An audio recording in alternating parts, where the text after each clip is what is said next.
Bab 3. Peri Kemanusiaan. Saudara-saudara sekalian, ini malam hendak saya kupas. Insya Allah, di hadapan saudara-saudara, sila peri kemanusiaan sebagai salah satu sila yang tidak boleh dipisahkan daripada sila yang lain-lain. Sebagaimana yang telah berulang-ulang saya katakan, maka Pancasila kelima-limanya adalah satu kesatuan yang tak boleh dipisah-pisahkan satu sama lain atau diambil sekedar sebagian daripadanya. Saudara-saudara, lihatlah lambang negara kita di belakang ini. Alangkah megahnya, alangkah hebat dan cantiknya. Burung elang Raja Wali. Garuda yang sayap kanan dan sayap kirinya berelar 17 buah, dengan ekor yang berelar 8 buah. Tanggal 17 buah 8. Dan yang berkalungkan perisai yang di atas perisai itu tergambar Pancasila, yang di bawah tertulis slogan buatan Empu Tantular, Bhinneka Tunggal Ika, Bhinneka Tunggal Ika, berjenis-jenis tetapi tunggal. Pancasila yang tergambar dengan di pusat bintang cemerlang, atas dasar hitam, sinar cemerlang abadi daripada ketuhanan yang Maha Esa. Pohon beringin, lambang kebangsaan. Rantai yang terdiri daripada gelang-gelangan, persegi dan bundar. Persegi dan bundar yang bersambung satu sama lain dalam sambungan yang tiada putusnya. Peri kemanusiaan. Banteng Indonesia, lambang kedaulatan rakyat. Kapas dan padi, lambang kecukupan sandang pangan, keadilan sosial.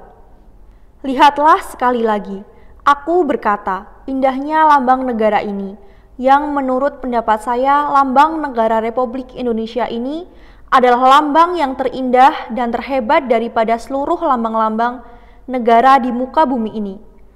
Saya telah melihat dan mempelajari lambang-lambang negara yang lain, tapi tidak ada satu yang sehebat, seindah, seharmonis seperti lambang negara Republik Indonesia. Lambang yang telah dicintai oleh rakyat kita, sehingga jikalau kita masuk ke desa-desa sampai ke pelosok-pelosok yang paling jauh dari dunia ramai, lambang ini sering dicoretkan orang-orang di gardu, di tembok-tembok, di gerbang-gerbang yang orang dirikan jikalau hendak menyatakan sesuatu ucapan selamat datang kepada seorang tamu. Lambang yang demikian telah terpaku di dalam kalbunya rakyat Indonesia, sehingga lambang ini telah menjadi darah daging rakyat Indonesia. Sehingga lambang ini telah menjadi darah daging rakyat Indonesia dalam kecintaannya kepada Republik. Sehingga bencana batin akan amat besarlah jikalau dasar negara kita ini dirubah. Jikalau dasar negara kita ini tidak ditetapkan dan dilanggengkan. Pancasila. Sebab lambang negara sekarang yang telah dicintai oleh rakyat Indonesia sampai ke pelosok-pelosok desa itu adalah lambang yang bersendikan kepada Pancasila. Sesuatu perubahan daripada dasar negara membawa perubahan daripada lambang negara. Saya mengetahui bahwa jikalau lambang negara ini dirubah, sebagian terbesar daripada rakyat Indonesia akan menolaknya. Cinta rakyat Indonesia kepada lambang ini telah terpaku sedalam-dalamnya di dalam jiwanya, berarti cinta sebagai terbesar daripada rakyat Indonesia kepada Pancasila. Ini malam hendak saya menguraikan kepada saudara-saudara akan sila peri kemanusiaan. Lihatlah betapa dalam cara kita menggambarkan sila peri kemanusiaan itu di atas perisai yang dikalungkan kepada lehernya Garuda Indonesia. Rantai yang pergelangan-gelangannya tiada putus-putusnya. Persegi bundar, persegi bundar, persegi bundar, terus tiada putus-putusnya. Sebagai lambang daripada tiada putus-putusnya perhubungan antara laki dan perempuan. Persegi lambang wanita, bundar lambang pria. Wanita pria, wanita pria, tiada terputus-putusnya. De onverbreekbaar ketek den mensheid. Rantai yang tiada terputus-putusnya, de onverbreekbaar keten der mensheid. Rantai yang tiada terputus-putus daripada kemanusiaan dan peri kemanusiaan. Bahkan sudah pernah saya uraikan di hadapan khalayak ramai bahwa bendera kita pun merah putih sebenarnya melukiskan pula hal terjadinya manusia itu, wanita dan laki-laki. Merah putih dasar bendera kita bukan saja sekedar merah lambang keberanian, putih kesucian. Bukan pula pengertian yang kita miliki beribu-ribu tahun yang lalu tatkala kita masih mengagungkan matahari dan bulan, surya dan candra yang pada waktu itu kita kira bahwa matahari adalah sumber sekalian hal.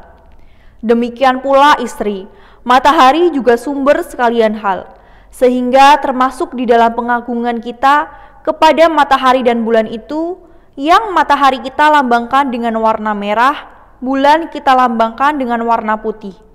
Sehingga sejak daripada zaman dahulu kita telah memuliakan warna merah dan putih, meskipun belum berbentuk bendera.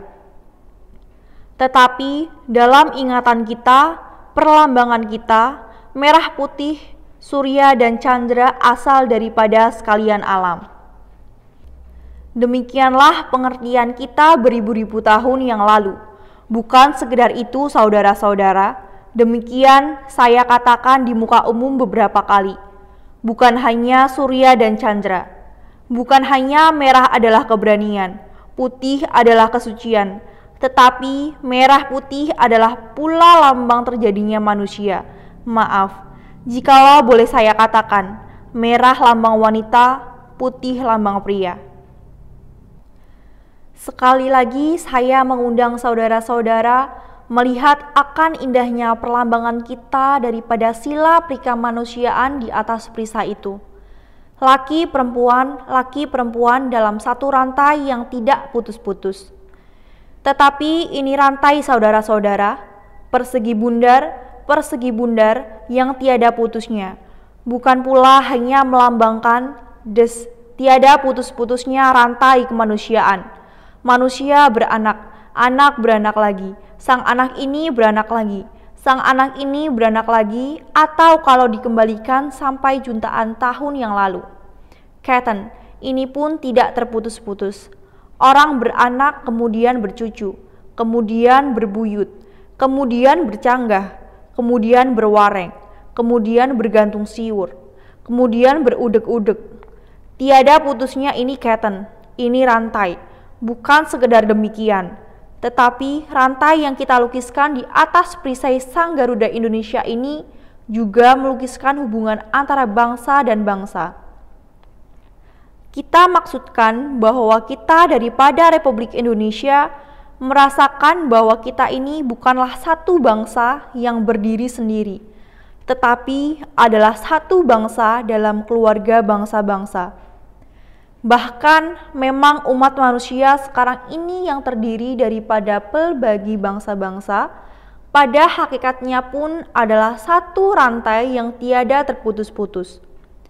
Terutama sekali di dalam abad ke-20 ini, tak dapat kita membayangkan adanya sesuatu bangsa yang dapat hidup dengan tiada hubungan dengan bangsa-bangsa yang lain. Tak dapat kita bayangkan mungkin hidupnya sesuatu bangsa yang telah sama sekali terasing daripada bangsa-bangsa yang lain. Saudara-saudara, saya tadi berkata, keadaan di dalam abad ke-20 adalah demikian. Demikian pula di dalam beberapa abad yang terdahulu. Apalagi di dalam abad-abad yang akan datang, tiada manusia dahulu. Apalagi di dalam abad-abad yang akan datang, tiada manusia dapat berdiri sendiri. Manusia adalah satu makhluk masyarakat. Manusia adalah satu homo socius. Demikian pula bangsa tak dapat hidup sendiri. Bangsa hanyalah dapat hidup di dalam masyarakat umat manusia, di dalam masyarakatnya bangsa-bangsa.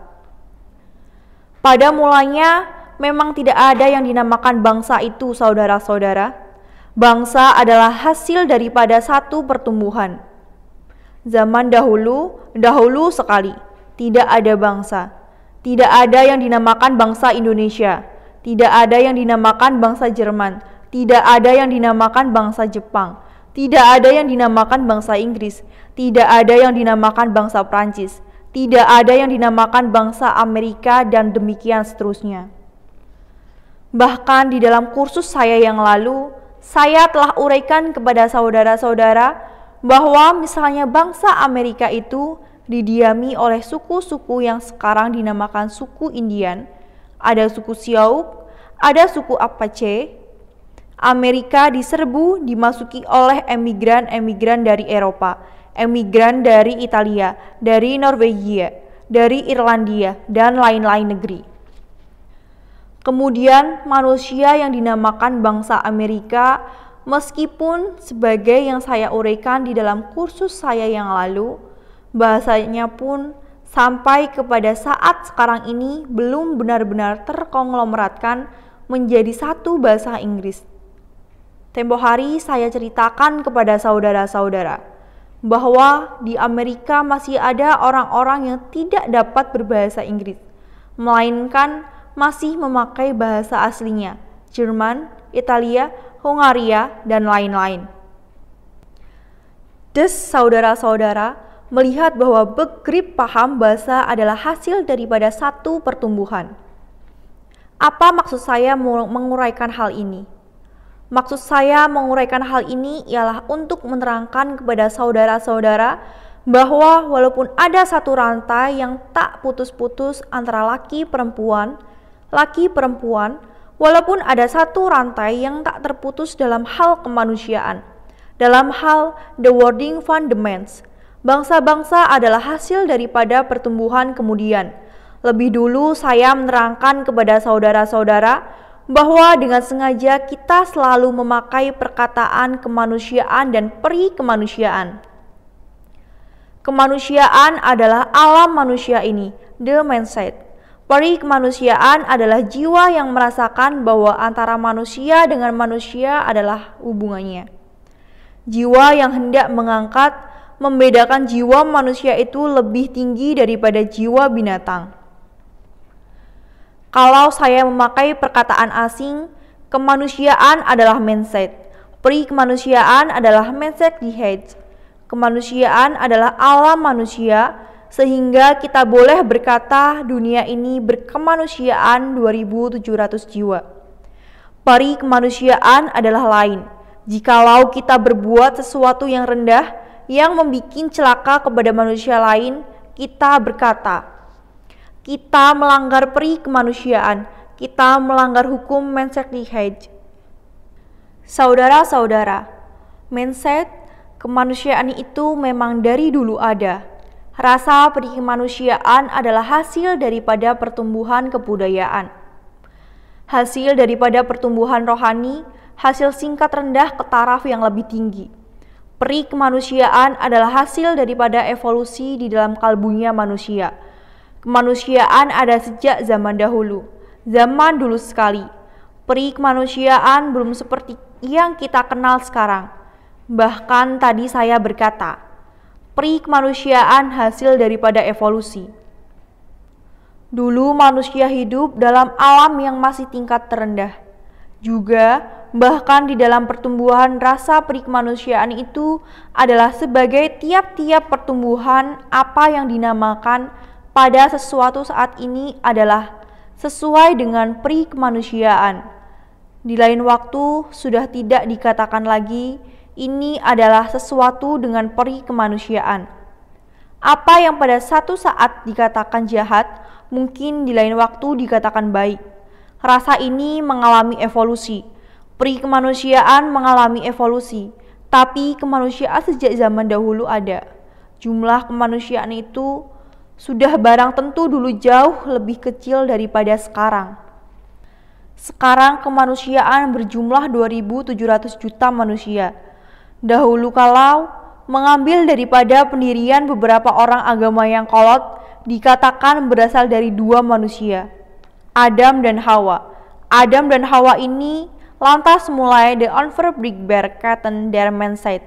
Itu tadi, laki perempuan, makin lama jumlahnya makin banyak. Tapi meskipun tidak mengambil pandangan daripada pendapat beberapa ilmu pengetahuan, manusia pada mulanya berjumlah kecil. Tidak sekonyong-konyong dunia ini dialami oleh 2.700 juta manusia. Mula-mula yang kecil sekali, jikalau kita mengambil teori evolusi, saya tidak akan kupas lebih dalam. Artinya tidak saya ketengahkan, benar atau tidaknya teori evolusi ini. Bahwa manusia adalah hasil daripada pertumbuhan makhluk yang mula Angelid Wesen, makhluk-makhluk yang hanya terdiri daripada sel-sel tunggal. Kemudian evolusi menjadi binatang, evolusi lagi menjadi semacam kera, evolusi lagi menjadi manusia, sebagai yang kita kenal manusia sekarang ini. Yang ilmu ini sebagai tiap-tiap ilmu pengetahuan tentu sependapat mungkin mengeluarkan bukti-bukti penyongkong pendapatnya. Bukti-bukti yang berupa fosil-fosil, yaitu entah tanaman, entah binatang, entah tulang yang telah menjadi batu.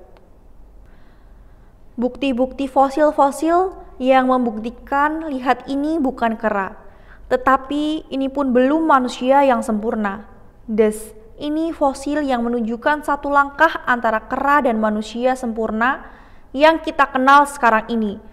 Misalnya, kalau mengenai tanah air kita fosil yang tempo hari dikemukakan oleh Profesor Du Bois di desa Trinil, dekat Ngawi sebelah utara dari Madiun.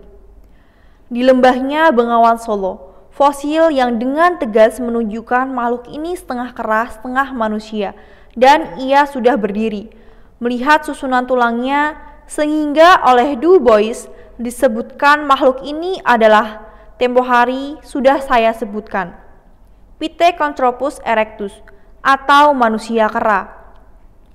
Tetapi ini sudah erectus, sudah berdiri tegak. Pithecanthropus erectus ini terdapat di dalam zat geologis yang ditaksir umurnya setengah juta tahun. Oleh karena fosil ini terdapat di dalam satu geologis, material geologis yang menurut ilmu geologi, ilmu batu, usianya ditentukan hidupnya setengah juta tahun yang lalu. Mula-mula barangkali Pithecanthropus erectus itu mati terbenam di dalam lumpurnya Bengawan Solo. Sang lumpur ini makin lama makin keras, makin lama makin membeku, akhirnya menjadi batu. Nah, batu ini oleh ilmu geologi ditetapkan umurnya setengah juta tahun. Manusia Pithecanthropus erectus ini hidupnya setengah juta tahun yang lalu. Saya ulangi, kemanusiaan baik ditinjau dari sudut agama yang berkata atau sudut beberapa orang agama yang berkata bahwa kemanusiaan berasal daripada dua manusia, Adam dan Hawa, yang beranak cucu, berbuyut, seterusnya, maupun ditinjau dari sudut ilmu pengetahuan. Pada mulanya kemanusiaan ini berjumlah kecil. Dan memang demikian, berjumlah kecil, hidupnya belum berhukum, belum beraturan. Hal ini sudah saya terangkan kepada saudara-saudara tatkala saya menggambarkan pertumbuhan daripada cara manusia mencari makan, yang berhubungan dengan itu pertumbuhan daripada ia punya cara berpikir dan cara percaya. Fase pertama, hidup daripada memburu, mencari ikan, hidup dalam goa. Fase kedua, dari peternakan. Fase ketiga, daripada pertanian. Fase keempat, daripada kerajinan tangan. Fase kelima, daripada industrialisme yang pertumbuhan alam pikirannya adalah sesuai dengan itu. Fase pertama menyembah bulan, angin, batu, sungai. Fase kedua menyembah binatang. Fase ketiga menyembah dewi-dewi yang membawa hasil pertamian, Dewi Sri, Sari Pohatsi, dan lain-lain. Fase keempat Tuhannya telah digoibkan. Akal yang membuat alat-alat daripada kerajinan itu, akal berkata, Tuhan goib. Oleh karena akal adalah goib, tidak bisa dipegang, tidak bisa dilihat. Akhirnya di dalam industrialisme ada orang-orang yang tidak percaya kepada Tuhan, meniadakan adanya Tuhan. Ini sudah saya terangkan kepada saudara-saudara. Tetapi ditinjau daripada sudut hidup beberayan, hidup Sokius, hidup berkemanusiaan di dalam masyarakat. Ada juga pertumbuh-tumbuhan. Dahulu saya tadi berkata, jumlah kecil zonder hukum. Seperti binatang liar yaitu zaman gua. Di zaman hidup di pohon-pohon, bahkan rantai laki-perempuan yang kita lukiskan dengan demikian indahnya, terwujudkan dalam cara hidup promiskuit. Belum ada yang dinamakan perkawinan, belum ada yang dinamakan paringshuelgi. Hidup suami istri seperti sekarang, hidup dalam alam promiskuit campur aduk. Hubungan di antara persegi dan bundar, itu tadi campur aduk laki dengan perempuan semau-maunya. Perempuan dengan laki semau-maunya, sama dengan binatang di dalam rimba. Ada waktu-waktu sebentar belakangan, itu ada. Sebagaimana juga anjing serigala di dalam waktu itu birahi, sebentar selalu anjing laki A, sebentar selalu dengan anjing perempuan B. Tapi beberapa pekan putus, nanti sudah berhubungan lagi dengan anjing lain.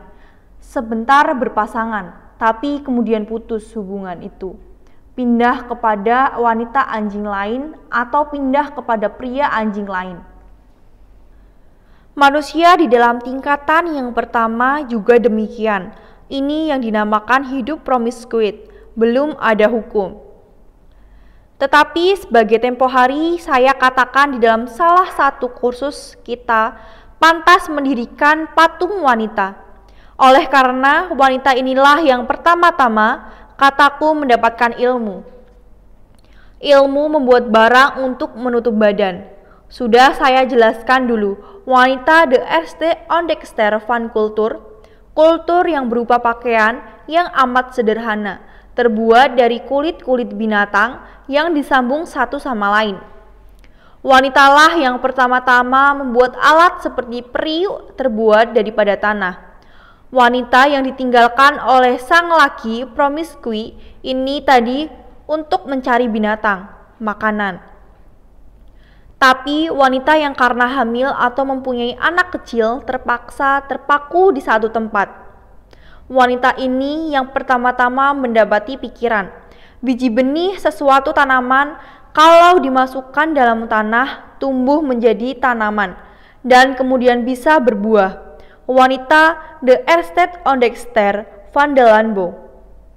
Demikian pula wanita adalah makhluk pertama yang membuat hukum. Wanita de eerste wetgever. Hukum apa? Hukum keturunan. Hidup promiskuit itu tadi persegi bundar yang tiada putusnya, sebagai tadi saya katakan. Dari persegi bundar datang anak, nanti anak ini juga persegi bundar, datang cucu, itulah rantai yang tidak putus-putus. Tapi tadinya zonder hukum, tidak bisa dikatakan dia itu anak siapa, bagaimana bisa dikatakan dia anak si itu, kalau hidupnya tadi promiskuit. Tapi wanita saudara-saudara yang telah mendapatkan ilmu pertanian, wanita yang telah mendapatkan ilmu membuat gubuk untuk melindungi anaknya yang kecil sebagai tempo hari saya katakan. Ia mula-mula membuat gubuk daripada daun-daunan. Kemudian daripada bahan-bahan yang lebih ini makin lama makin menjadi produsen. Produksi makin lama makin di dalam tangannya. Orang laki pergi berburu, mendapatkan binatang, entah menyangan, entah rusa, entah apa. Tapi wanita ini makin lama makin penting kedudukannya di dalam alam produksi. Ia makin lama makin penting kedudukannya di dalam masyarakat yang masih liar itu. Dia menjadi pusat daripada manusia. Dialah yang memberi makan kepada anak-anak kecil dari ia punya hasil tanaman. Dialah yang bisa konserveren, menyimpan ikan-ikan di dalam periuk.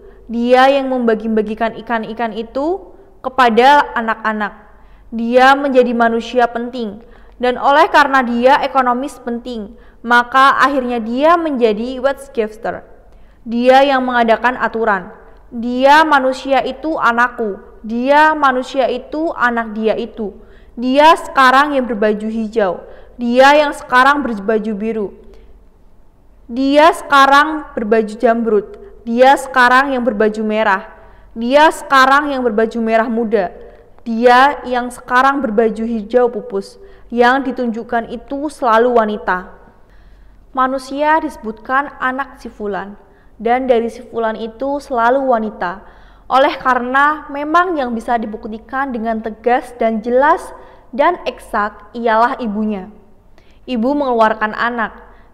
Tiap manusia bisa melihat, oh ya, si A keluar dari itu dia. Keluar dari wanita itulah. Babaknya siapa?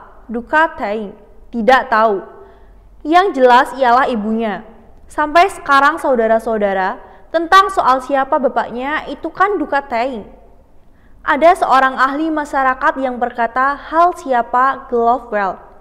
Perjajahan cuma bersandar atas Guten Glauben. Artinya, ich Geloffel, perjajahan. Si Anu itu babaknya si Anu. Tapi kalau disuruh membuktikan dengan eksak, tapi ibundanya jelas siapa. Nah, wanita mengadakan hukum yang kemudian dinamakan hukum matrilineal, hukum peribuan. Manusia anak si fulan dan si fulan itu wanita, yaitu ibunda. Saya menyimpang sebentar sebagai ilustrasi bahwa hukum matrilineal diambil garis dari ibu itu. Memang hukum dari zaman dahulu ternyata dari cerita-cerita kuno yang restannya sampai sekarang masih ada di beberapa daerah. Di India, di suku Nair, masih hidup sekarang ini memakai hukum matrilineal. Sedikit menyimpang dari hukum matrilineal yang eksak, yaitu kita masih mendapatkan juga di Minangkabau yang dinamakan Maktre Hichard, restan daripada zaman dahulu. Ada juga orang yang berkata, ini sekedar saya sitir daripada sesuatu tulisan di dalam suatu kitab ilmu pengetahuan. Kalau di dalam agama Islam, Isa dinamakan Isa ibnu Maryam. Nabi Isa anaknya Maryam. Itu kata sebagian daripada orang agama. Tidak membuktikan bahwa Isa tidak mempunyai bapak. Sebab sebagian lagi daripada kaum agama berkata, Isa tidak mempunyai bapak. Manusia itu ada yang tidak mempunyai bapak. Seperti Isa, ada yang tidak mempunyai ibu. Di dalam mitologi Yunani, ada misalnya Adonis dikatakan tidak mempunyai ibu. Dia keluar daripada sang bapak. Ya, di dalam mitologi itu macam-macam. Seperti Karna, Adipati Baskurna di dalam cerita wayang, maka ia dinamakan Karna. Ialah oleh karena menurut mitologi ia mempunyai ibu, tetapi tidak keluar dari jalan yang biasa. Keluarnya daripada telinga. Ibunya namanya Kunti, keluar daripada telinga. Maka itu dinamakan Karna. Karna adalah telinga. Saya tadi ceritakan hal Isa. Kalau ini kata sebagian daripada pihak agama. Isa disebutkan di dalam kitab agama Al-Quran Isa ibnu Maryam. Itu bukan satu bukti bahwa Isa tidak mempunyai bapak, melainkan bahwa Isa dilahirkan di dalam zaman matrilineal. Di dalam zaman matrilineal memang yang disebutkan itu ibunya. Jadi kalau saya umpamanya hidup di dalam zaman matrilineal, ibu saya namanya Ida Nyoman Rai. Ya, Soekarno ibnu Ida Nyoman Rai. Bukan Soekarno ibnu Sosrodihardjo, tapi Soekarno ibnu Ida Nyoman Rai. Nah, saya kembali lagi kepada kemanusiaan. Hidup promiskuit dengan tiada hukum, tapi wanita akhirnya mengadakan hukum peribuan. Pada waktu itu belum ada bangsa. Manusia hidup dalam gerombolan dengan wanita sebagai pusat. Wanita yang berkuasa. Sosiologis ialah oleh karena wanitalah produsen. Oleh karena hidup manusia di dalam tangan wanitalah. Manusia mendapat makan dari wanita.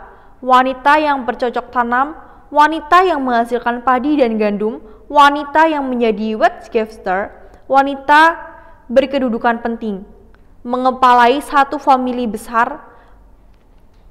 Pada waktu itu belum ada yang dinamakan suku, belum ada yang dinamakan bangsa. Pada waktu itu manusia hidup di dalam satu famili yang di dalam ilmu pengetahuan disebut Verwenschaft family. Verwenschaft family ini mula-mula hidup di dalam satu rumah yang panjang sekali, besar, anaknya, cucunya, segalanya hidup di situ dengan berpusatkan seorang wanita. Kemudian bertambah besar menjadi suku, yang pada akhirnya suku itu adalah pertumbuhan daripada Verwenschaft family.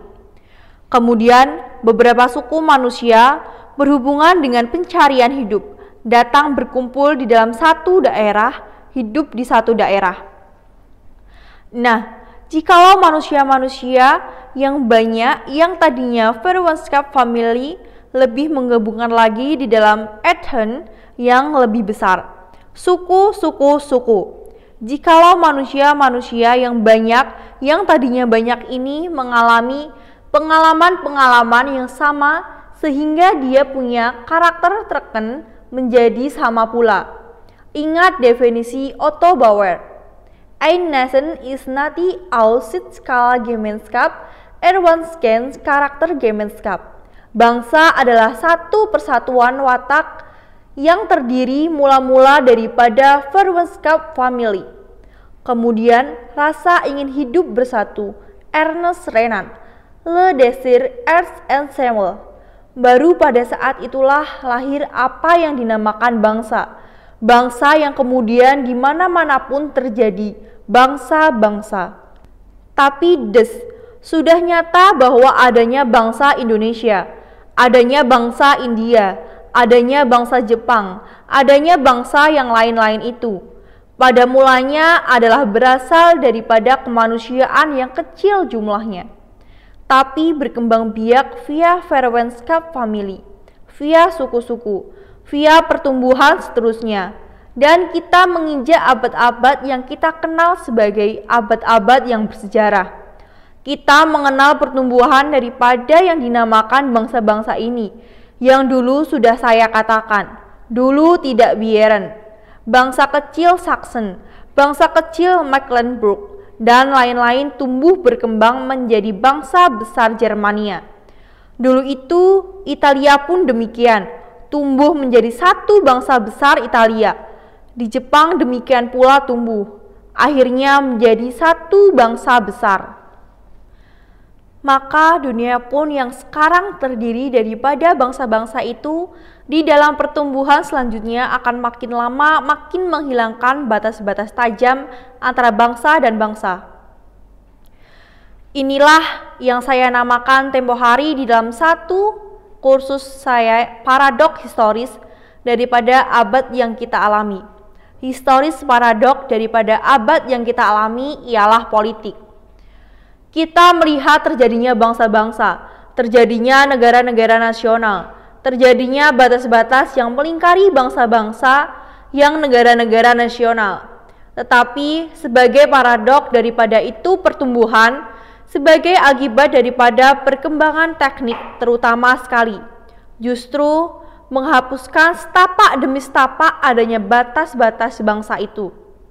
Di satu pihak terjadinya negara-negara nasional dan bangsa-bangsa, di lain pihak berhubungan yang makin rapat antara manusia dan antara bangsa dan bangsa. Sehingga jikalau kita mau berdiri sendiri sebagai bangsa, tak mungkinlah. Dunia telah menjadi demikian. Maka oleh karena itu pun di dalam Republik Indonesia ini yakin di dalam tekad kita bahwa kita ini tidak hanya ingin mengadakan satu bangsa Indonesia yang hidup dalam masyarakat yang adil dan makmur. Tidak, tapi kita di sampingan itu bekerja keras pula untuk kebahagiaan seluruh umat manusia. Tergambar jelas di dalam Pancasila. Misalnya kalau kita menyebut keadilan sosial. Keadilan sosial yang nanti akan kita adakan bukan sekedar keadilan sosial di dalam lingkungan bangsa Indonesia, tetapi juga untuk seluruh umat manusia. Maka oleh karena itulah misalnya kita mengadakan politik bebas dan aktif, bahkan kita yakin masyarakat adil dan makmur tak mungkin kita dirikan hanya di dalam lingkungan bangsa Indonesia, Tak mungkin kita dirikan hanya di dalam bangsa Indonesia saja. Masyarakat adil dan makmur pada hakikatnya adalah sebagian daripada masyarakat adil dan makmur yang mengenai seluruh kemanusiaan. Tentang hal ini, saudara-saudara, saya mau menceritakan kepada saudara-saudara sebagai satu contoh untuk mempertajam saudara punya pengertian. Sebagai satu ilustri, perjuangan yang hebat atau katakanlah Kedat-Hijaj yang hebat di Uni Soviet beberapa puluh tahun yang lalu, yaitu Kedat-Hijaj yang hebat sekali antara golongan yang dikepalai oleh Trotsky dan golongan yang dikepalai oleh Stalin. Dua golongan ini hebat memperdebatkan soal ini, sehingga akhirnya menjadi pertikaian politik, bahkan menjadi pertikaian kekuasaan yang akhirnya Trotsky dikalahkan oleh Stalin. Bagaimana saudara-saudara duduknya perkara? Baik Trotsky maupun Stalin menghendaki satu masyarakat adil dan makmur ala Rusia. Kita selalu mengatakan kita menghendaki masyarakat adil dan makmur ala Indonesia. Mereka pun mempunyai cita-cita satu masyarakat yang adil dan makmur, katakanlah komunisme. Dua-duanya menghendaki komunisme. Dua-duanya menghendaki hilangnya stelsel kapitalisme. Dua-duanya menghendaki manusia tidak dihisap oleh manusia yang lain. Dua-duanya manusia meniadakan exploitation the I home par I home. Dua-duanya ingin mengadakan masyarakat sama rata, sama rasa, tanpa kapitalisme. Tapi toh ada perdebatan, bentrokan kemudian yang hebat sekali. Apa kata Trotsky? Trotsky berkata, musuh kita kapitalisme tidak bersarang di Ruslan saja. Musuh kita kapitalisme adalah sudah mencapai tingkatan internasional kapitalisme.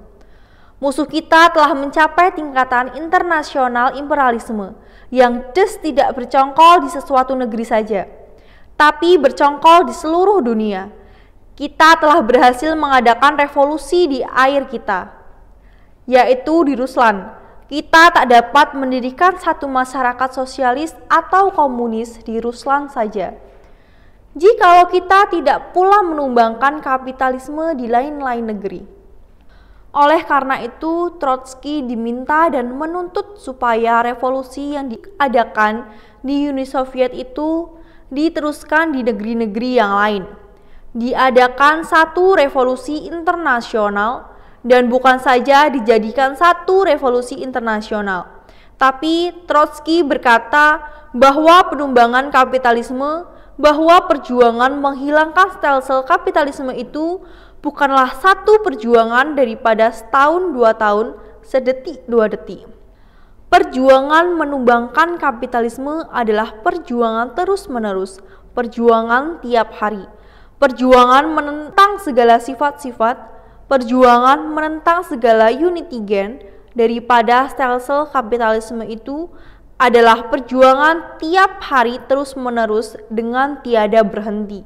Tidak cukup perjuangan sekedar pada satu saat merebut politik mah. Tampuk pimpinan pemerintah direbut oleh kaum proletariat. Tidak cukup, tapi perjuangan tiap hari sekarang merebut tampuk pimpinan, merebut kekuasaan di alam itu. Esok lusa lagi di alam itu. Plus bukan hanya Soviet Rusia, tapi di seluruh muka bumi. Oleh karena itu, Trotsky berkata, kita punya revolusi haruslah satu revolusi permanen, revolusi terus-menerus, dan memutuskan perhatian kepada revolusi terus-menerus itu. Jangan sebentar pun mengadakan satu adem paus. Jangan sebentar pun mengadakan pemuatan pikiran kita kepada apa yang dinamakan pembangunan. Tidak gempur. Di segala lapangan, di segala hari, di segala negeri. Revolusi sosialis adalah satu revolusi permanen kalau sosialisme hendak tercapai. Revolusi ini oleh Trotsky dinamakan permanen revolusi. Trotsky mengeluarkan ia punya teori. Permanen revolusi, the theory van the permanent revolusi. teori yang amat dikenal oleh barisan kaum sosialis komunis beberapa puluh tahun yang lalu. Stalin saudara-saudara berpendapat lain. Stalin dan Trotsky itu dua nama pendengar. Trotsky sebenarnya ia punya nama asli ialah Leon Bronstein. Ia adalah orang Yahudi. Di dalam gerakan revolusioner ia memakai nama pendengar Trotsky atau Leon Trotsky. Stalin dia punya nama asli ialah Yugashvili. Diambil nama pendengar Stalin oleh yang terbuat daripada baja. Ia adalah orang dari Georgia.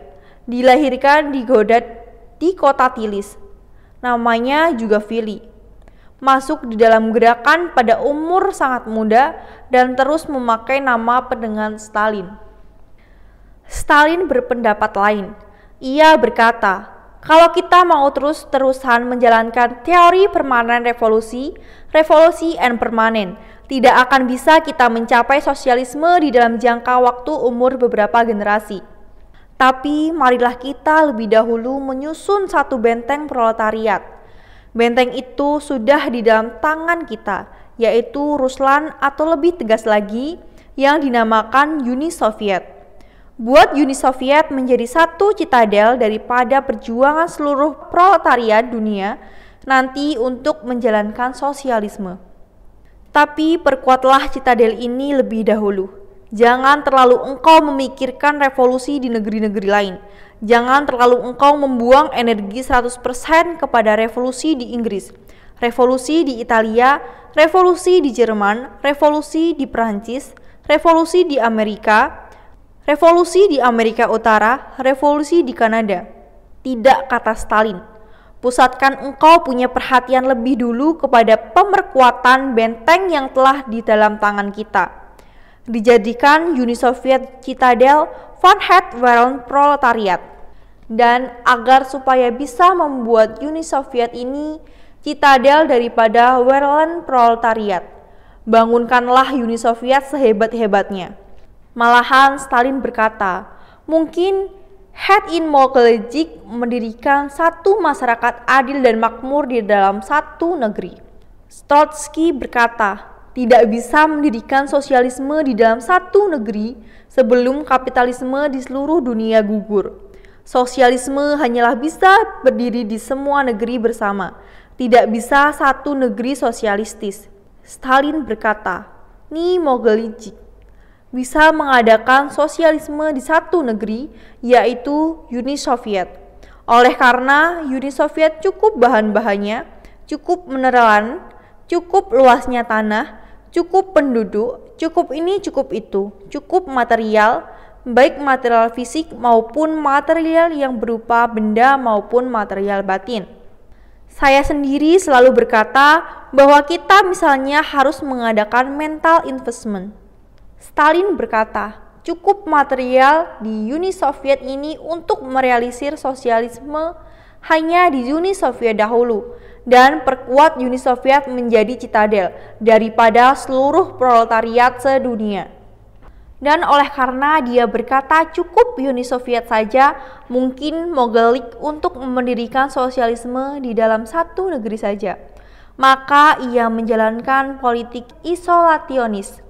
Ia tutup batas Uni Soviet itu sampai dunia luaran mengatakan bahwa Uni Soviet adalah seperti di belakang tembok besi. Tidak ada orang bisa melihat apa yang terjadi di belakang tembok besi itu. Hermetis ditutupnya. Dua paham ini bentrokan satu sama lain. Hebat perdebatannya sampai menjadi The Streets om the Mats pula. Bukan Street om the ID, tapi juga Street om the Mah. Yang akhirnya Trotsky kalah. Ia dibuang oleh Stalin ke Alma-Ata, kemudian diperbolehkan ke luar negeri, cari tempat asil di luar negeri. Akhirnya mendapat asil di Meksiko. Tapi di Meksiko ia pun masih terus mengajarkan ia punya teori permanen revolusi dan terus ia menyerang pada Stalin. Pada satu hari, orang pengikut Stalin atau alat Stalin menghabisi ia punya jiwa dengan membacok ia punya kepala dari belakang. Saudara-saudara, Dua ide yang bertentangan satu sama lain bertempur satu sama lain, berebutan kekuasaan satu sama lain, yang akhirnya satu kalah. Sesudah kalah, satu mati. Maka Uni Soviet memasuki periode yang dikenal oleh dunia luar.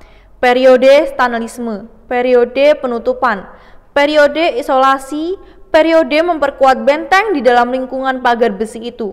Periode memperkuat benteng ini melalui fase-fase pembersihan, fase-fase penangkapan, fase-fase kalau perlu pemberedelan dan pembunuhan. Datanglah akhirnya reaksi kepada periode ini.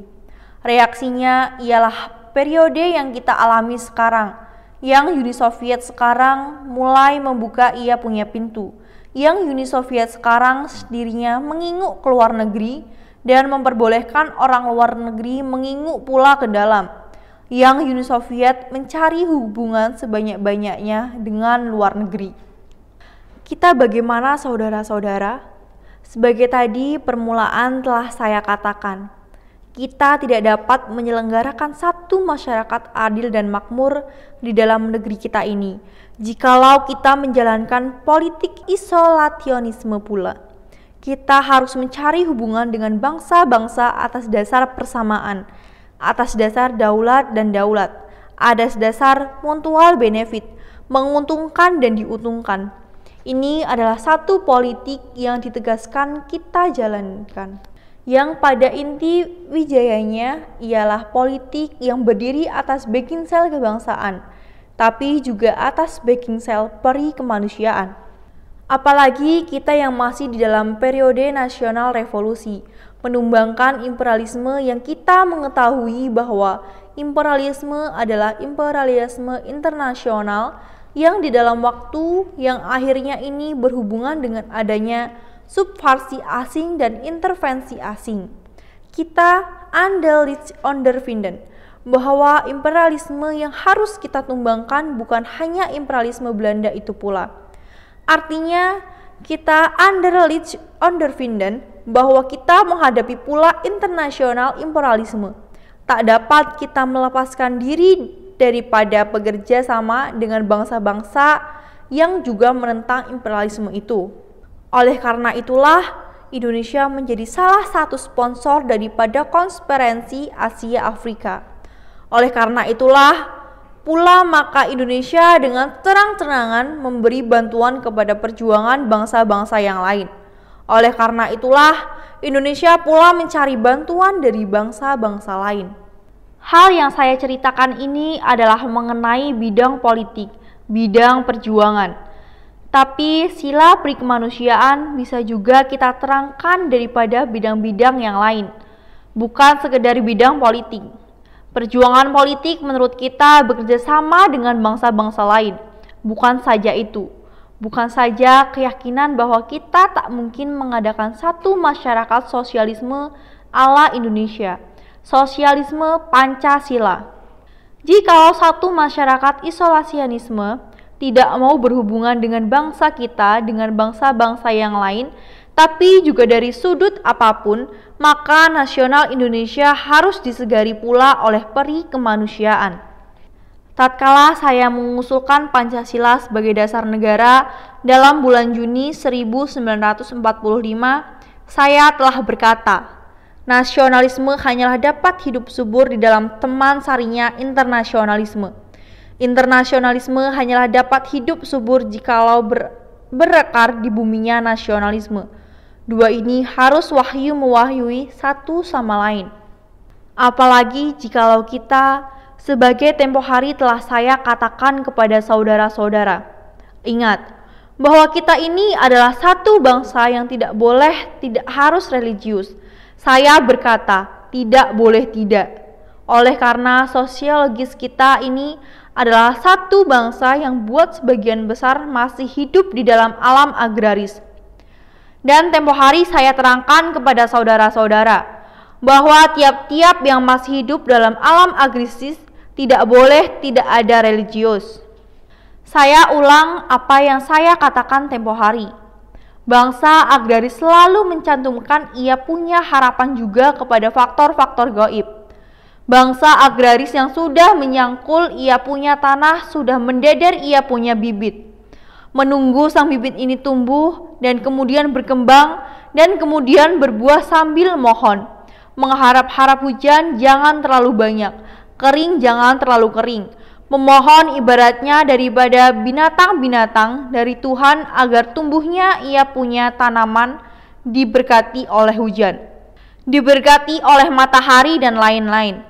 Bangsa yang agraris tidak boleh tidak mesti hidup di dalam religius. Apalagi jikalau kita ingat akan hal itu, maka faktor perikemanusiaan amat menonjol kepada kita. Tiap-tiap bangsa yang agraris tebal ia punya rasa perikemanusiaan. Agama saudara-saudara, agama apapun semuanya menghendaki rasa perikemanusiaan. Kalau saya kupas agama yang besar-besar, mulai dari agama yang disebarkan oleh Nabi Musa, the Guardians van Israel. Hanya agama Musa itulah yang masih tebal ia punya kebangsaan. Namanya juga sudah Guardians van Israel. Coba baca sejarah daripada agama untuk menyelamatkan bangsa Israel. Ia memimpin, ia punya bangsa. Bangsa Israel keluar daripada penindasan di Mesir, di bawah pemerintahan Fir'aun. Musa berjalan di hadapan puluhan mungkin ratusan ribu rakyat Yahudi ini sebagai pemimpin bangsa Yahudi, mencoba membawa mereka kepada satu daerah yang dinamakan Het Beloved Land. Tanah yang telah dijanjikan oleh Tuhannya ialah tanah Israel, tanah yang akan memberikan kebahagiaan kepada mereka. Saudara-saudara kenal akan cerita dia dikejar-kejar oleh laskar Fir'aun. Kenal bahwa ia menyeberangi laut yang menurut cerita agama ialah dengan ia punya tongkat laut itu dipecahkan airnya sehingga satu bagian kering dan dia dengan ia punya rakyat Israel itu tadi melalui bagian kering itu. Pihak wetenskap berkata, bagian laut itu memang kadang-kadang mengalami pasang surut yang sangat rendah sekali sehingga memang kebetulan pada waktu itu pasang surutnya demikian rendahnya dan lamanya. Lautan itu memang lautan kering dan Musa bisa melewati dasar lautan itu. Bagaimanapun juga saudara-saudara, agama Musa masih menunjukkan corak nasional yang tebal, Guardians van Israel, untuk memberi kebahagiaan kepada rakyat kecil. Yang dasar inilah sampai sekarang dipakai oleh partai agama di negara Israel yang didirikan beberapa tahun yang lalu. Di Israel itu ada partai sosialisme, ada partai komunis yang kecil, ada juga partai yang dinamakan partai ortodok yang sama sekali berdiri di atas ajaran ini. Dit land van Israel is ons beloved land. Dan menurut kitab-kitab kita akan mengalami kebahagiaan di tanah ini. Agama Musa jelas mempunyai sifat-sifat yang tebal kebangsaan. Tidak demikian agama-agama yang lain. Ambil kronologis agama Buddha sebagai yang diajarkan oleh Buddha Sakyamuni. Siddhartha namanya pada waktu masih muda, anak Raja Kapilawastu. Siddhartha akhirnya bersama berjuang mencari kebenaran. Akhirnya ia dinamakan Buddha Sakyamuni. Agama daripada Buddha Sakyamuni ini dengan tegas tidak berdiri di atas dasar kebangsaan, hanya berdiri di atas pembersihan kalbu, beggar telos hate. Agama Israel tidak istimewa untuk orang Israel, untuk bangsa Israel berdiam di tanah kanan kirinya sungai Yordan. Buddha tidak. Setengah manusia bisa mencapai kebahagiaan. Aku, kata Buddha, tidak akan membawamu kepada sesuatu tanah sebagai Musa. Aku tidak berhadapan dengan bangsa India. Aku berhadapan dengan tiap-tiap manusia yang ingin mencapai kebahagiaan dan jalannya ialah membunuh begeret, membunuh nafsu. Bunuhlah engkau punya nafsu, dengan sendirinya engkau masuk nirwana. Bunuhlah engkau punya nafsu-nafsu, dengan sendirinya engkau akan mencapai kebahagiaan. Oleh karena itu, tempo hari saya berkata di dalam salah satu pidato, Agama Buddha tidak mengenal begrip Tuhan. Agama lain mempunyai begrip Tuhan. Ya Allah atau ya Tuhan, ya God, ya Yehova, mohon, mohon, mohon, mohon. Cukup engkau bersihkan engkau punya kalbu daripada nafsu, dan dia sebut 8 nafsu. Bunuh padamkan 8 nafsu ini, dengan sendirinya engkau masuk di dalam surga. Artinya engkau akan mencapai kebahagiaan, engkau akan masuk nirwana. Agama Buddha pada orisinilnya, saudara-saudara, inilah dan ini yang dinamakan Buddhisme Hinayana. Tiap-tiap manusia bisa langsung masuk ke dalam alam nirwana. Engkau bisa, asal engkau bisa membunuh 8 macam nafsu ini. 8 nafsu ini bunuhlah. Oleh karena nafsu itulah sumber daripada semua ketidakbahagiaan. Jikalau engkau bisa membunuh 8 nafsu ini, sekaligus dengan langsung engkau bisa masuk dalam nirwana. Agama Buddha asli ini dinamakan Hinayana. Hina artinya kecil, yana artinya kereta, kereta kecil.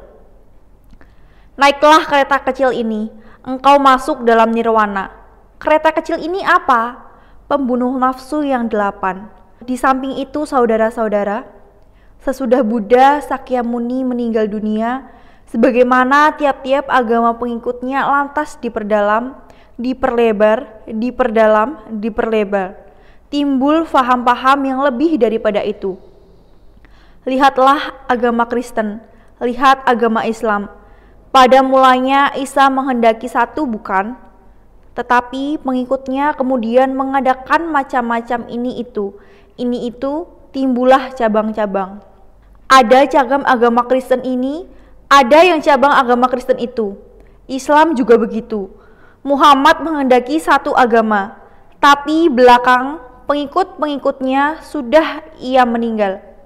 Debat ini, debat itu, tambah ini, tambah itu, sampai terjadi macam-macam aliran. Sampai pada satu saat sudah tidak bisa diperdebatkan lagi, saking sama pinternya, sampai lantas diadakan permufakatan. Sudah, jangan debat-debat diteruskan. Kita akui saja semua ini benar. Engkau Malik benar, engkau Hanafi benar, engkau Syafi'i benar, engkau Hambali benar. Akui semua mazhab. Mazhab itu tidak ada zaman Muhammad. Saudara-saudara, belakangan demikian ada mazhab Maliki, Syafi'i, Hambali, Hanafi, bahkan belakang ada macam-macam aliran lagi. Ada Ahmadiyah Qodiyah, Ahmadiyah Lahore, ada macam-macam Tarikoh Tijaniyah, Qadiriyah, Subandiyah, ini dan itu. Demikian pula agama Buddha. Ditambah-tambah, lantas menjadi manusia itu tidak bisa satu kaligus dalam satu hidup. Sekarang hidup lantas disucikan batin daripada 8 nafsu, masuk nirwana. Tidak bisa. Manusia itu harus melalui siklus bersambung-sambung. Dilahirkan, mati, inkarnasi di dalam makhluk lain. Nah, makin lama kalau untung makin lama makin tinggi. Kalau cilaka makin lama makin turun. Manusia kalau dia bisa mengekang, ia punya nafsu, bisa berbuat bijak dan bajik. Mati inkarnasi dalam satu makhluk manusia yang lebih tinggi. Hidup berpuluh-puluh tahun, mati inkarnasi dalam makhluk yang lebih tinggi, ia punya taraf kejiwaan. Demikian sambung bersambung melalui siklus berpuluh-puluh, beratus-ratus, beribu-ribu, akhirnya tercapai tingkat yang tertinggi sempurna. Masuklah ia dalam nirwana. Tapi kalau kita tidak bisa mempersucikan kita punya diri, siklus ini garisnya menurun. Lebih dulu manusia, kemudian bisa menjadi kerbau, kemudian menjadi babi, kemudian menjadi ini, kemudian menjadi itu. Buddhisme yang ini dinamakan Buddhisme berkereta besar. Tadi dinamakan Buddhisme kereta kecil, Buddhisme Hinayana. Tapi Buddhisme yang siklus-siklus itu dinamakan Buddhisme Mahayana. Hinayana dan Mahayana. Tapi baik Hinayana maupun Mahayana tidak berdiri di atas dasar kebangsaan. langsung menuju kepada manusia-manusia, dan manusia satu sama lain harus hidup seperti saudara dengan saudara. Kronologis masuk ke alam Isa. Juga Nabi Isa tidak terutama sekali berdiri di atas kebangsaan. Ia punya ajaran ditunjukkan kepada semua manusia.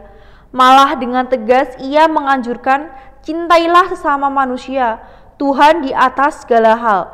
Tapi sesama manusia seperti engkau mencintai diri sendiri. Have God life boven alls and unasten galit you life. Cintailah Tuhan di atas segala hal dan cintailah sesamamu seperti engkau mencintai dirimu sendiri. Isa membasirkan ia punya ajaran bukan kepada kebahagiaan bangsa, tapi kepada cinta dan kasih. Life day terbuat terhadap Tuhan, life day terhadap sesama manusia. Kronologis masuk di dalam alam. Kronologis sebetulnya agama Hindu lebih dulu, bahkan lebih dulu daripada Buddha Sakyamuni, Prince Siddhartha. Agama Hindu pun tidak terutama sekali ditunjukkan kepada bangsa, tapi kepada peri kemanusiaan. Yang ini di dalam tiap-tiap pidato saya tadaskan salah satu adgayum daripada Hinduisme ialah Tatwamasi. Tatwamasi yang berarti aku adalah dia, dia adalah aku. Yang pada hakikatnya tidak ada perbedaan dan perpisahan antara manusia dan alam semesta ini. Bahwa segala isi alam semesta ini pada hakikatnya satu, berhubungan satu sama lain rapat. Rasa kesatuan antara manusia dengan manusia dan manusia dengan alam semesta ini, segala yang kumelip di dalam alam semesta ini, rasa kesatuan itu dinamakan Adwaita. Aku ada hubungan dengan saudara Ahem ada hubungan dengan aku ada hubungan dengan udara, ada hubungan dengan burung yang sekarang sedang bercicit, ada hubungan dengan cecak saya lihat di sana, ada hubungan dengan isi kumelip daripada alam semesta ini. Itu adalah Adwaita, dan inilah Adwaita itu yang digambarkan oleh Krishna di dalam ucapnya terhadap pada Arjuna di dalam kitab Bhagavad Gita, sebagai yang di dalam pidato Kongres Kebatinan saya sentil sedikit. Tatkala Krishna diminta oleh Arjuna, aku ingin mengetahui engkau di mana dan siapa. Engkau melihat dirimu, badanmu Krishna, tapi sebenarnya engkau itu di mana? Sebenarnya engkau itu siapa? Lantas Krishna menjawab, Aku adalah di dalam tumbuh-tumbuhan, aku adalah di dalammu, aku adalah di dalam gunung yang membiru, aku adalah di dalam samudra, aku adalah di dalam geloranya samudra, aku adalah api, aku adalah panasnya api, aku adalah di dalam bulan, aku adalah di dalam angin yang meniup sepoi-sepoi, aku adalah di dalam awan yang bergerak, bahkan aku adalah di dalam batu yang disembah oleh orang yang masih biadab. Aku di dalam perkataan keramat Om sembahyang orang Hindu atau orang Buddha dimulai dengan perkataan Om. Om itu kalau Islamnya salam, peace atau fred. Aku adalah di dalam perkataan Om. Aku adalah di dalam rasa manusia. Aku tidak dilahirkan. Aku tidak akan mati. Aku adalah awal dari segala hal. Aku adalah akhir daripada segala hal. Aku adalah di dalam ganda harumnya bunga-bunga, daripada aku adalah di dalam senyumnya gadis yang cantik. Aku adalah tak dapat dikatakan dengan kata. Lantas Arjuna menanya, bolehkah aku melihat engkau di dalam sifatmu yang sebenarnya ini? Arjuna, aku akan membuat engkau terlebih dahulu kuat melihat aku di zaman jadku yang sebenarnya. Engkau tidak akan kuat, tidak akan tahan jikalau aku tidak membuat engkau lebih dahulu kuat dan tahan. Sesudah Arjuna dibuat tahan melihat Krishna, lantas berubah dia punya kirim. Lihat ini aku. Arjuna melihat Krishna. Apa yang dia lihat? Bukan gambar manusia Krishna atau Nayarana. Dia laksana melihat sejuta matahari bersinar. Dia melihat semua setan dan jin berkumpul. Dia melihat api menyala-nyala di utara, di barat, di timur, di atas, di bawah, dia melihat angin taupan meniup bergelora. Dia melihat pepohonan mengadakan nyanyian. Dia melihat lautan di mana-mana. Dia melihat mata seperti mata manusia, tetapi di mana-mana kelihatan mata. Lantas sesudah demikian, Krishna berkata, "Nah, demikian aku. Oleh karena itu bertindaklah. Aku meliputi segala hal, berjuanglah. Aku ada di dalam perbuatan, aku bukan satu-satu tetapi aku ada juga di dalam rasa, di dalam pikiran, di dalam perbuatan manusia. Maka oleh karena itu sudah kerjakan apa yang saya perintahkan kepadamu. Sebab sebenarnya kerjamu dan perbuatanmu itu adalah perbuatanku. Kerjakan kewajibanmu dengan tidak menghitung-hitung akan untung dan rugi dan akan akibat. Sebab sebenarnya akulah yang berbuat tidak mau membunuh. Engkau tidak mau membunuh Sang Karna, tidak mau membunuh Sang Drona. Oleh karena Sang Drona adalah guruku, Sang Karna adalah saudaraku.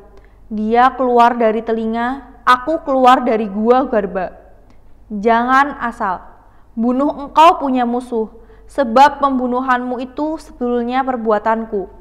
Sebelum engkau membunuh dia, aku sebenarnya telah membunuh dia. Engkau sekedar seperti membunuh dia. Pada hakikatnya akulah yang membunuh." Nah, Adwaita ini saudara-saudara, persatuan dan kesatuan daripada segala hal yang kumelip di dunia ini, bahkan sampai masuk dalam persatuan segala hal yang dipikirkan orang. Segala hal yang dirasakan orang, segala hal yang diperbuat oleh orang, inilah Adwaita, ajaran daripada agama Hindu. Orang yang mempraktekkan yoga daripada Adwaita ini pada suatu saat mencapai tingkatan persatuan dan kesatuan itu. Ambillah misalnya guru daripada pahlawan Vivekananda. Saya selalu mensitir Vivekananda. Vivekananda itu mempunyai guru namanya Ramakrishna, bukan Krishna dari Bhagavad Gita, tidak. Gurunya Vivekananda. Namanya Ramakrishna. Ramakrishna duduk di rumahnya di serambi muka. Sedang hujan, duduk di dalam rumahnya tidak akan kena air hujan. Dia melihat orang berjalan kehujanan. Ramakrishna yang menginggil kedinginan, persatuan antara si yang berjalan dan Ramakrishna, Adwaita. Oleh karena itu, Adwaita berkata, paham kesatuan berkata, Tatwam Asi, dia adalah aku adalah dia. Dan Tatwam Asi ini tidak mengenal manusia dengan manusia saja. Anjingmu Tatwam Asi. Saya ceritakan satu hadis Nabi Muhammad SAW. Pada satu hari, ada seorang wanita melihat seekor anjing melelet-lelet, ia punya lidah karena dahaga. Wanita ini menaruhkan rasa belas kasihan kepada anjing itu, sehingga memberikan sebagian daripada ia punya air kepada anjing itu. Air di negeri Arab, loh saudara-saudara. Sebagian daripada airnya oleh wanita ini diberikan kepada anjing yang sedang melet-melet dahaga. Nabi berkata, Masya Allah, saya melihat wanita ini masuk surga, oleh karena dia merasakan benar bahwa ada hubungan antara dua makhluk ini. Saudara-saudara, baik agama Hindu maupun agama Buddha maupun agama Islam berdiri kuat di atas peri kemanusiaan. Memberi air kepada anjing adalah juga peri kemanusiaan. Jangan kira peri kemanusiaan hanya kepada sesama manusia saja. Kepada tiap-tiap makhluk yang hidup kita jalankan kebaikan, itu adalah pula peri kemanusiaan. Oleh karena itu pula, diwajibkan oleh seorang Islam untuk memikirkan nasibnya kawan-kawan Islam yang lain yang sebagai di dalam kongres batin saya katakan. Ingat kepada ajaran fardu kifayah di dalam Islam. Ajaran fardu kifayah di dalam Islam tak lain bukan ialah realisasi daripada dasar peri kemanusiaan. Saudara-saudara, kita di dalam Pancasila dengan tegas mengadakan sila peri kemanusiaan ini, dan bolehkah kita bangga bahwa sila kemanusiaan ini tidak kita lupakan? bahwa kita cantumkan sila peri kemanusiaan ini dengan cara yang indah sekali di dalam Pancasila dan dengan cara yang indah sekali di dalam lambang negara Bhinneka Tunggal Ika.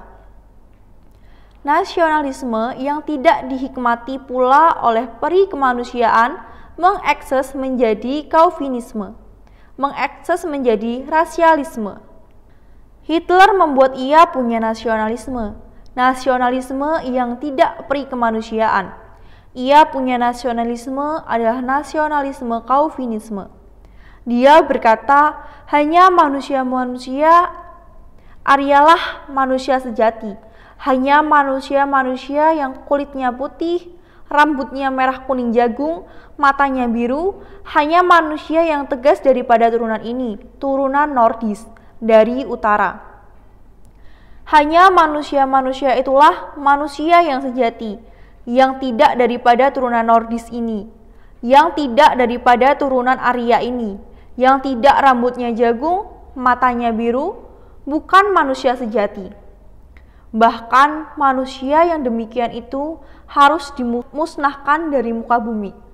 Hitler berdiri di atas dasar rasialisme, Het Nordisch ras, Bet Aryas ras. Itu dikatakan ras paling sejati, yang baik, lain-lain ras adalah ras yang rendah derajatnya. Ia membuat ia punya nasionalisme yang membenci kepada bangsa lain. Ia membuat ia punya nasionalisme yang gila. Ia membuat ia punya nasionalisme menjadi satu nasionalisme yang membunuh bangsa Yahudi. Semua orang Yahudi di negara Hitler dibinasakan, dimasukkan dalam konsentrasi kamp, dibunuh dengan drillnya mitraliur atau dibunuh lebih tepatnya lagi di dalam gamar gas. Bukan 1.000, 2.000, 3.000, bukan 10.000, bukan 100.000, 1,5 juta orang Yahudi dibunuh oleh karena rasa rasialisme ini. Dan Hitler bukan saja benci kepada orang Yahudi yang tidak rambutnya jagung, yang tidak matanya biru, yang tidak daripada asal Nordis. Hitler juga benci kepada orang Asia. Baca ia punya kitab Mein Kampf. Apa ini sebutan orang Tiongkok? Chinese Koli. Ia berkata, apakah kita turunan Nordis, turunan orang Asia, sama dengan Chinese Fuil Koili? Nah, saudara-saudara, nasionalisme yang demikian ini adalah nasionalisme yang jahat. Dan kita Indonesia tidak mau nasionalisme yang demikian. Meskipun kita berpendirian bahwa kebangsaan adalah satu sila yang esenti untuk membuat bangsa kita ini kuat dan negara kita ini kuat dan untuk menyelenggarakan masyarakat adil dan makmur. Nanti kita tidak menghendaki supaya nasionalisme kita menjadi nasionalisme yang kaufunis, tapi nasionalisme yang hidup di dalam alam suasana peri kemanusiaan.